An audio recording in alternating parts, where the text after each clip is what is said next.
On en profite, oui. On pourra même en profiter pour faire de la randonnée. C'est l'activité, je pense, qui est en plus forte croissance au Québec. Il y a 40 des Québécois qui ont fait de la randonnée pédestre au cours de la dernière année, puis on a l'impression que ça augmente d'année en année. Un des experts au Québec, c'est Alexis Nantel, qui lance d'ailleurs le guide pratique de la rando, Tout pour que ça marche, que vous connaissez si vous regardez TVA Sport également pour son émission. Salut Alexis. Salut Georges. C'est vrai qu'on dirait que tout le monde veut faire de la randonnée maintenant. C'est la folie et encore plus depuis la pandémie. Oui. Tout le monde s'y met à la marche. C'est devenu le sport national. Et Ben, tant mieux. Tant mieux, ben oui. Ben oui, c'est bon pour la santé, c'est bon pour le mental aussi, hein, on l'oublie souvent. D'ailleurs, ceux qui ont marché beaucoup se sont probablement portés beaucoup mieux. Bon, on t'appelle Alexis le randonneur, c'est pas pour rien. Toi, la randonnée, t'as pas commencé hier. Non, ça fait partie de ma vie depuis longtemps. Moi, mes parents m'amenaient, entre autres, le dimanche après-midi, faire de la randonnée derrière la polyvalente où il y avait une forêt. Puis, rapidement, j'ai aimé cet environnement-là. Et puis, je me suis mis à découvrir aussi, bien évidemment, la faune, la flore, puis tout ce qui vient avec. Ouais.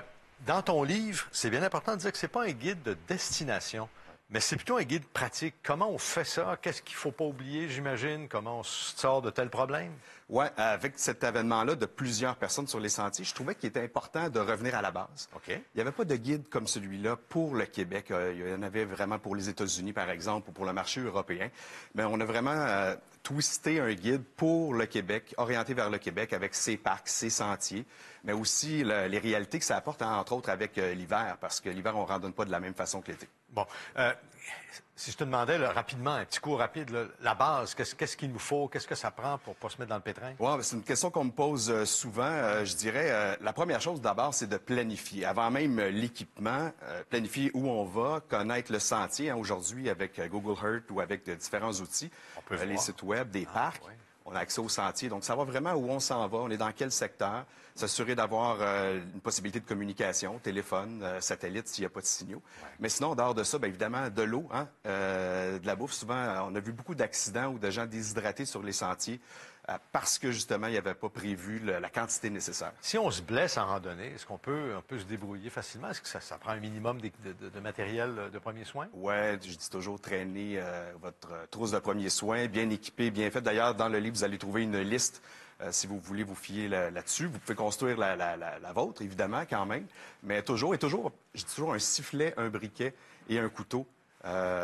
Donc, ça, c'est les éléments de base si jamais on tombait en mode survie, qui est peut-être un peu plus extrême. Là. Ce qui risque d'arriver, ou ce qui pourrait arriver si on quitte le sentier, si on se trompe, si on perd la signalisation? La plupart du temps, c'est parce que les gens quittent le sentier. Puis on l'a vu justement, là, les gens qui connaissent pas ça quittent le sentier, se perdent. Il y a eu d'ailleurs beaucoup plus de sauvetages qui ont été effectués aussi dans les 2 dernières années. Bon. Il y a 12 000 kilomètres de sentiers au Québec? Oui. Je pensais pas. C'est énorme et évidemment, ça évolue d'année en année et on les améliore aussi, on les travaille, on les signalise. Est-ce que, justement, il n'y a pas encore de signalisation uniforme? Oui, merci.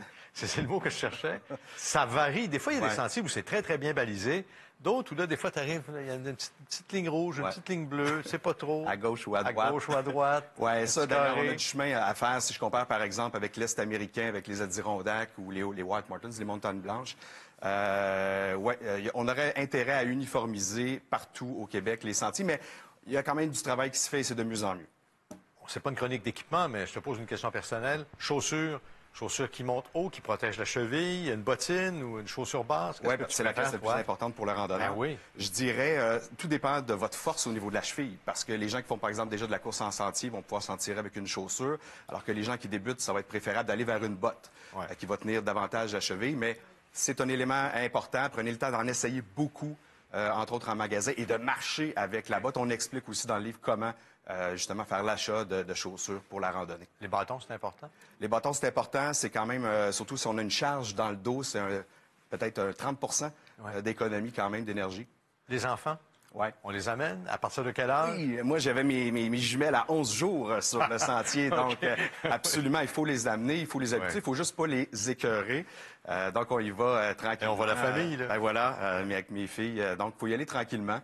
Et puis, je dis toujours que la rando, c'est un crescendo à tout niveau. Mais toi, tu as fait le Kilimandjaro 2 fois. Tu as fait plein de montagnes à travers le monde. Ta préférée, c'est quoi? Ta randonnée préférée? Ben, pour moi, c'est le Denali, parce que je suis un gars qui aime la neige, la glace, les espaces blancs. Et le Denali en Alaska, vraiment, dans l'Alaska Range, avec le glacier, c'est quelque chose de vraiment fascinant. Là, tu te laisses déposer avec un avion sur le glacier, puis Merci, bonsoir. Et là, tu es laissé à toi-même. Alors, c'est un 13 à 18 jours la plupart du temps. Assez fascinant. Je comprends. Tu animes Alexis le randonneur à TVA Sport. Oui. Saison 3. Oui.